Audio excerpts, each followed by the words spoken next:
함께 잘 사는 나라 2010년 8월 춘천을 떠나면서 제가 내걸고 실현하고자 했던 구호였습니다. 함잘사라는 팬클럽까지 생길 정도였습니다.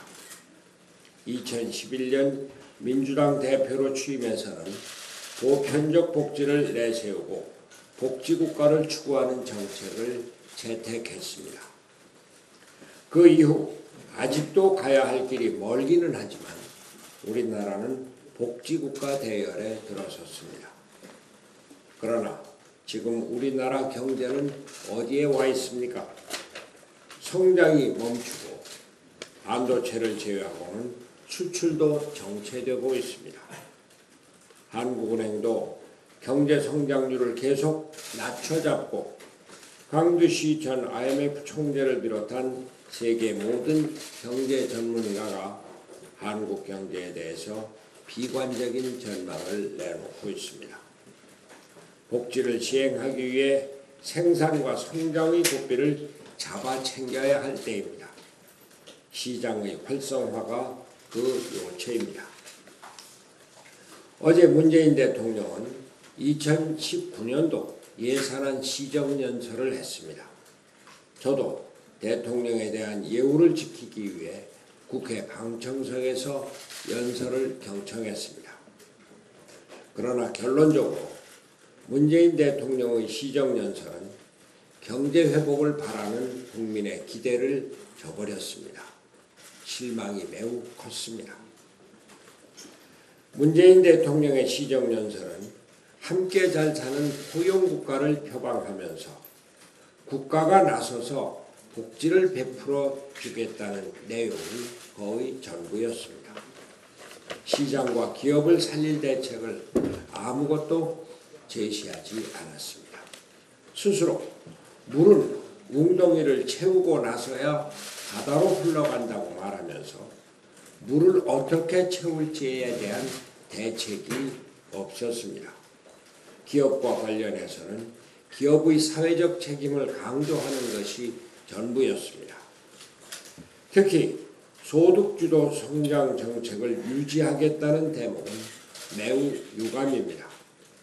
소득주도 성장론은 급격한 최저임금 인상과 경직된 근로시간 단축으로 시장과 기업의 활력을 죽인 주범입니다.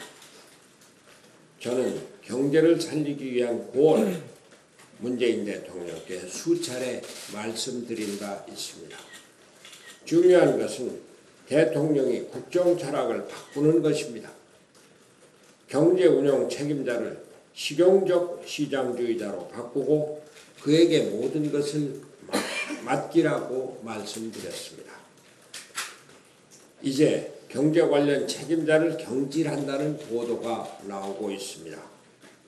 한 가지만 더 말씀드리겠습니다. 혹시라도 돌려막기식 인사는 하지 마십시오. 소득주도 성장론자가 아닌 실용적 시장주의자로 임명하십시오. 시장을 살리고 기업을 활성화시키는 경제를 운영해 주십시오. 대통령의 철학이 바뀌어야 우리 경제가 살아납니다. 세습 및 채용비리 국정조사 요구에 민주당이 즉시 참여할 것을 다시 한번 요구합니다. 지난달 22일에 야 3당이 공동으로 제출한 국정조사 요구는 우리 사회를 바로잡는 길이고 정의를 위한 일입니다. 그런 만큼 국회가 앞장서야 할 일입니다. 정부에서의 자체 조사를 넘어선 결과가 나올 가능성이 매우 높은 또 심각한 사안입니다. 대통령께서도 어제 시정연설에서 공정한 기회와 정의로운 결과가 보장되는 나라가 되어야 한다고 말씀하셨습니다. 그런데 대한민국을 살아가는 청년들 어느 누가 채용 비리와 고용 세습을 보고 정의로운 결과이며 공정한 기회라고 생각하겠습니까? 우리나라 청년들과 취준생들은 서울교통공사 등 공공기관을 일명 꿈의 직장이라고 말하고 있습니다. 그런데 현실은 고용 세습과 채용 비리 때문에 이제 꿈도 꾸지 못할 곳이 되고 있습니다.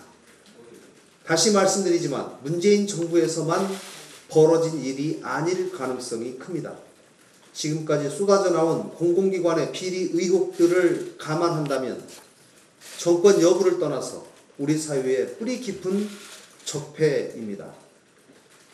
어제 모 일간지 여론조사에서도 국정조사가 필요하다는 응답의 합이 75%를 넘었습니다.